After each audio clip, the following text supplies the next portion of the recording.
Hola, muy buenas tardes para todos. Espero se encuentren muy bien.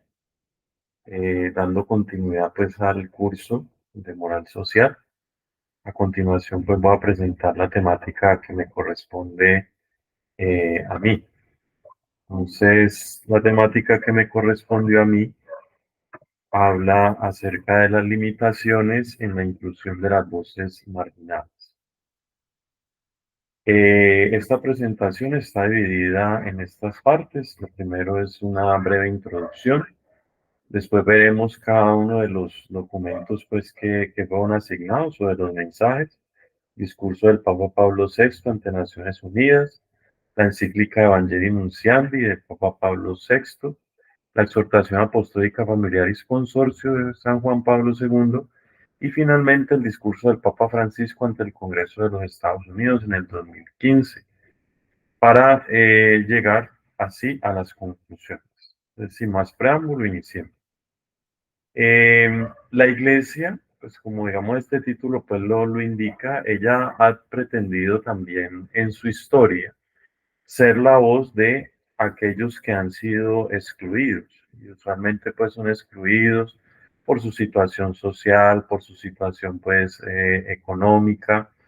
Y hay que, digamos, hacer un mea culpa pues también como iglesia, porque cuando ella en otro tiempo ostentó el poder, pues fue ella la que precisamente excluyó a algunas personas. Entonces me gusta mucho.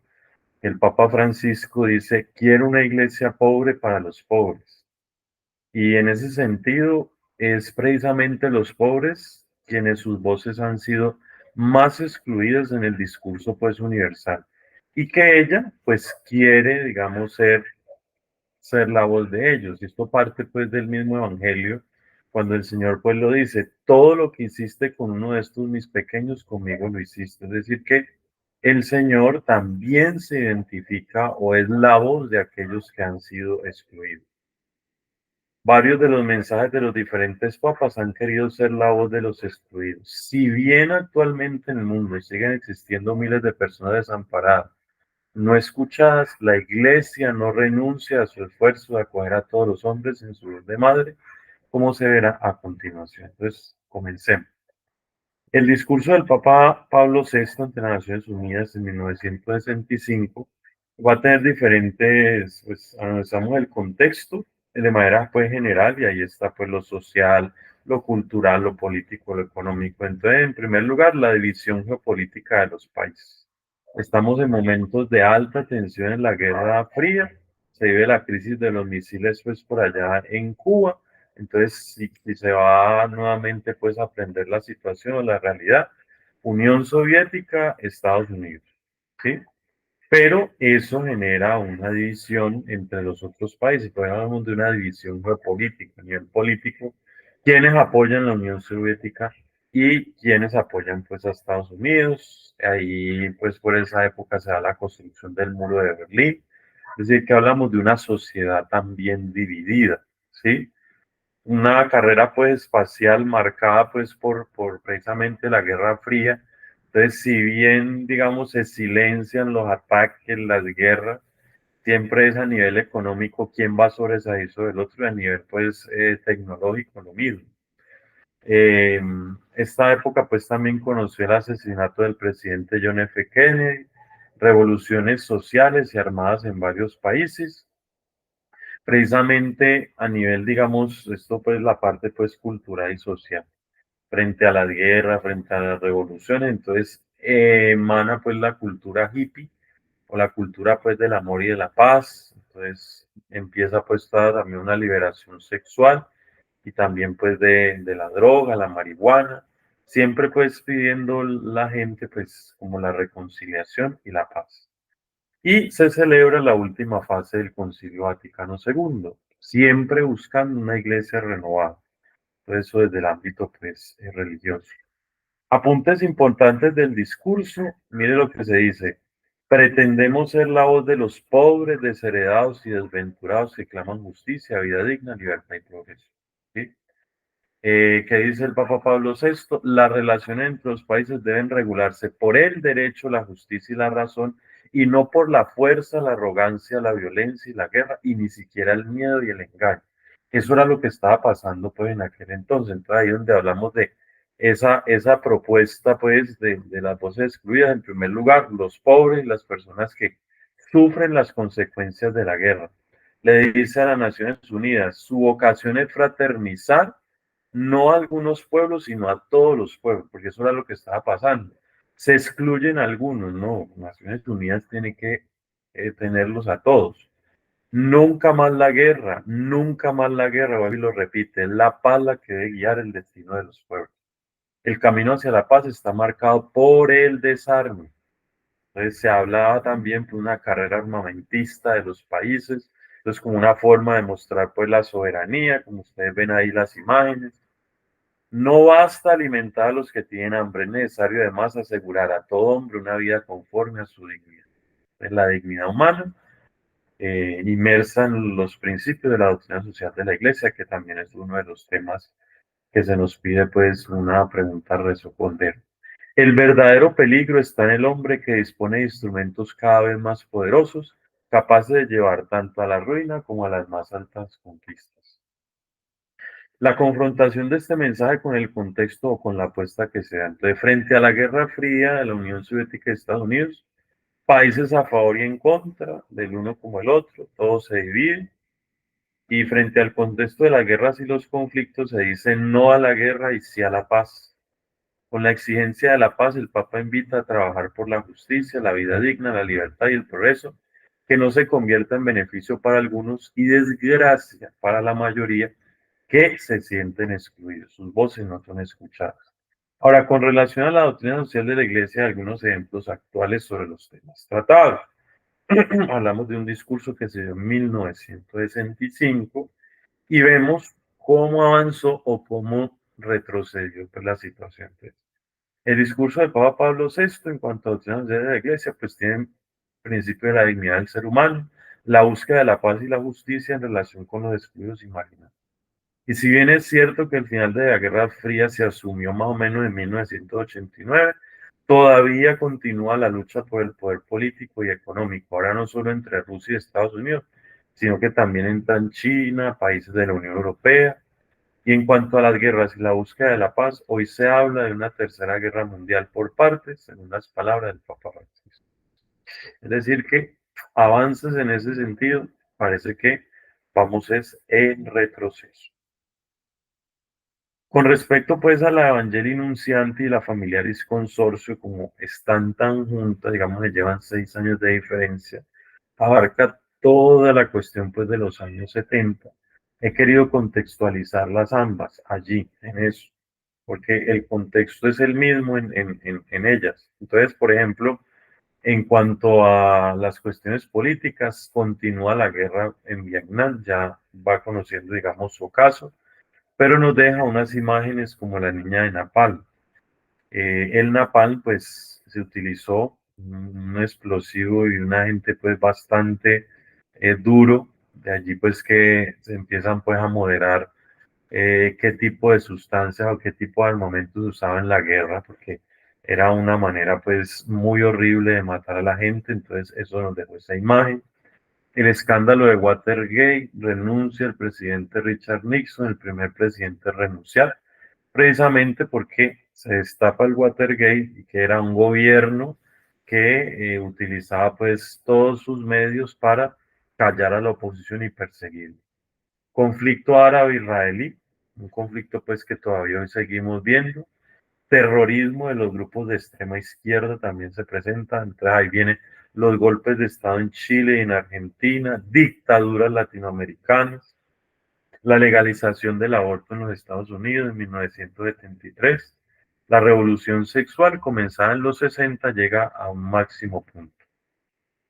Louis Joy Brown, el primer bebé probeta, entonces aparece pues como un gran avance pues el futuro de la fecundación in vitro, entonces la iglesia tendrá que decir algo allí con respecto a eso. Y el cardenal Karol Wojtyla es elegido papa como San Juan Pablo II.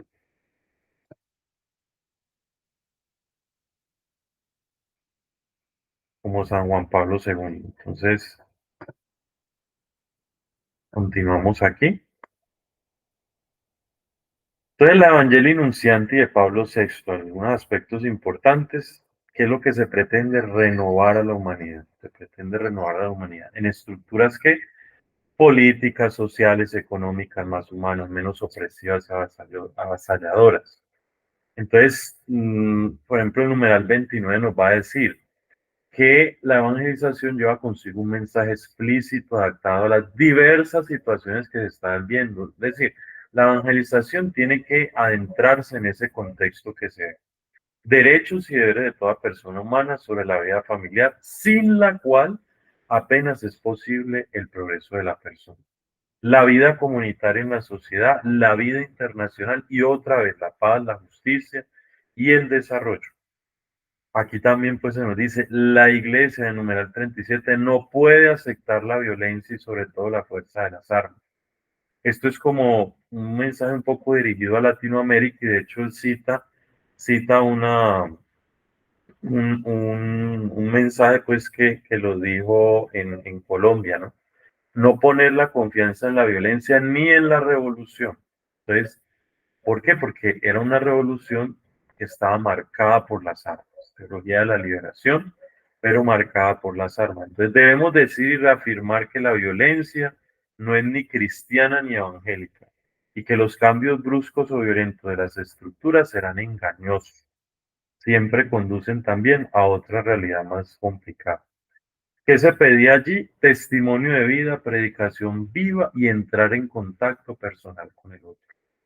Eso pues con respecto a eso de las voces excluidas, pues entrar en contacto con la otra persona.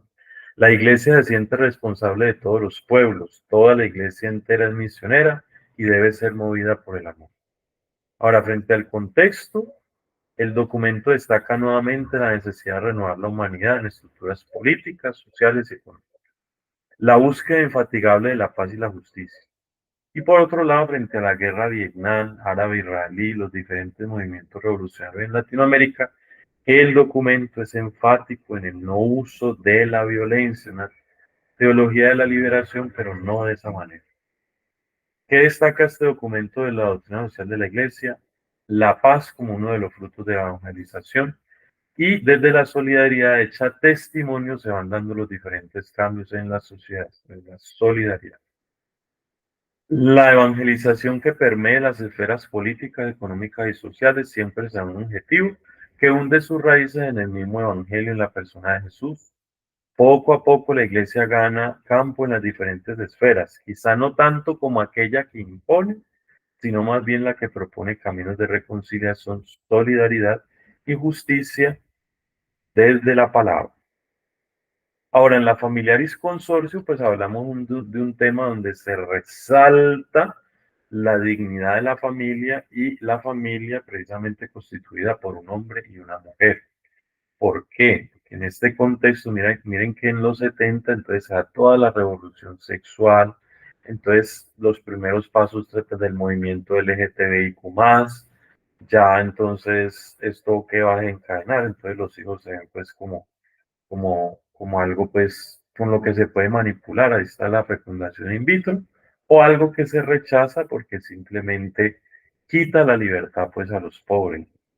Entonces allí se nos dice, por ejemplo, el numeral 6 la degradación de los valores fundamentales, ¿sí?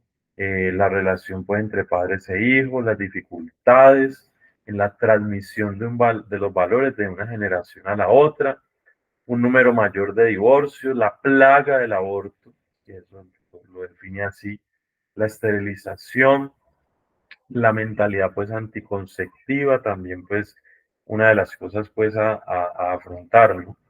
Y que se va desdibujando precisamente el proyecto de Dios sobre el matrimonio y la familia, ¿sí? La familia. Eh, entonces todo eso es necesario fortalecerlo en lo que dice pues San Juan Pablo II. Ojo a esto, en los países más ricos el excesivo bienestar y la mentalidad consumista, paradójicamente unida a una cierta angustia e incertidumbre ante el futuro, quitan a los esposos la generosidad y la valentía para suscitar nuevas vidas humanas. Y así la vida en muchas ocasiones no se ve ya como una bendición, sino como un peligro del cual hay que defenderse. Entonces, esto es crítico. Se requiere la revalorización de la familia y el fortalecimiento de esta en su vocación, partiendo también del hombre y la mujer como imágenes de Dios y los hijos asumidos pues como una bendición. La confrontación pues pretendió dejar sólidamente los cimientos del matrimonio entre un hombre y una mujer, el don de la familia, los hijos y la necesidad de seguir promoviendo frente a la revolución sexual creciente. Con la aprobación del aborto en los Estados Unidos era necesario defender el valor inviolable de la vida. Entonces aquí vemos que los excluidos, ¿quiénes son? Los niños por nacer. O también las familias, entendidas pues como un hombre o una mujer, ya empiezan a ser marginadas en ese sentido, hasta llegar a estas situaciones que vemos ahora, ¿no? Entonces, la dignidad de la persona humana en cuanto a la doctrina social de la Iglesia, este documento condena el aborto, aboga por la ayuda de las familias de escasos recursos, buscando una sociedad más justa. ¿Qué tenemos actualmente? La revolución sexual alcanzó niveles altos. Hoy se habla de variadas construcciones de género, entonces, es lo que tú te percibas, ¿sí? El no binario, lo transespecie, que han deformado la imagen de la persona humana. Adicionalmente, en la actualidad, se maneja cierto desprecio a la familia tradicional y los hijos, que son reemplazados por animales o plantas. Cada vez son más los países donde es despenalizado el aborto y últimamente Francia se convirtió en el primer país en tenerlo como un derecho constitucional. Es decir, que aquí tal vez en ese sentido hemos dado un retroceso muy, muy, muy grande. Finalmente está el discurso del Papa Francisco ante el Congreso de los Estados Unidos. ¿Qué se vive en estos momentos, que es un contexto más cercano a nosotros? La división cada vez más creciente entre ricos y pobres. Lo que hablamos de la modernidad líquida y las crisis de las religiones, entonces entramos en un mundo donde ya se cuestiona todo lo religioso, lo de la modernidad líquida, entonces nada es sólido, piensa como tú quieras pensar, cree lo que tú quieras creer. Crisis de refugiados en Europa también. La crisis climática sigue la carrera armamentista y tecnología cada vez más creciente. Y la Iglesia proclama este año, a nivel pues religioso, como el año de la vida consagrada. ¿Qué nos va a decir el Papa Francisco en ese discurso? La sociedad política perdura si se plantea como vocación de satisfacer las necesidades comunes, favoreciendo el crecimiento de todos los miembros y no de unos cuantos. El mundo es cada vez más un lugar de conflictos violentos, de odio nocivo y sangrienta atrocidad. Combatir la violencia perpetrada bajo el nombre de una religión, ¿sí? De una ideología, un sistema económico. Entonces, por eso, en parte las religiones entran en una crisis, porque las religiones nos dividen en vez de unirnos, ¿sí? Proteger la libertad de las religiones, de las ideas. Toda actividad política debe servir para promover el bien de la persona humana y estar fundamentada en el respeto de su dignidad. Nuestro mundo vive una crisis de refugiados sin precedentes. Aquí están entonces los excluidos. Y los refugiados, los inmigrantes. Requiere otra vez el Papa Francisco pone sobre la mesa la lucha contra la pobreza y el hambre. El espacio pues ambiental, la Laudato Si, recién él la ha escrito. Entonces el esfuerzo valiente y responsable para reorientar el rumbo. Y bueno, entonces allí también hace un cuestionamiento: ¿por qué el negocio de las armas tan fuerte en los Estados Unidos? ¿Por qué se sigue dando? Confrontación de mensaje con el contexto, sigue abogando por una política en favor de los más vulnerables, que no excluya a los migrantes, una problemática muy preocupante en Norteamérica también, así como en Europa, y es un llamado a superar las violencias en el mundo, la indiferencia social, el negocio de las armas y dar paso al cuidado de la casa común. Se pone sobre la mesa el principio de la dignidad humana, la doctrina social de la Iglesia, no a la exclusión, en especial de los refugiados y migrantes, porque también son personas.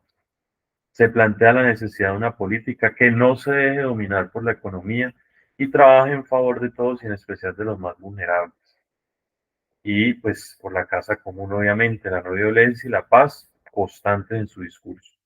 La aplicación de los principios en torno a esta situación actual pues no es esperanzadora, la verdad.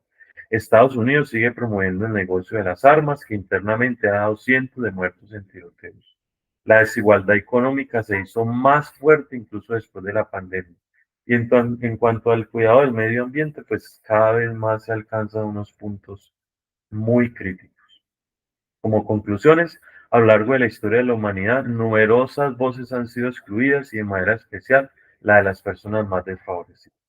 La Iglesia ha procurado ser la casa de todos. Por esta razón, quiere hacer oír la voz exigiendo la justicia, la paz, la solidaridad y la verdad. De igual manera, quiere conservar aquellos valores históricos que pretenden ser cambiados por las nuevas ideologías. Desafortunadamente, a la fecha, muchas de estas voces siguen siendo excluidas y la realidad a nivel mundial se vuelve más crítica debido a las guerras, la injusticia creciente y las ideologías que confunden al hombre en su camino a seguir. A continuación presento la bibliografía y la bibliografía utilizada. Muchas gracias por su atención.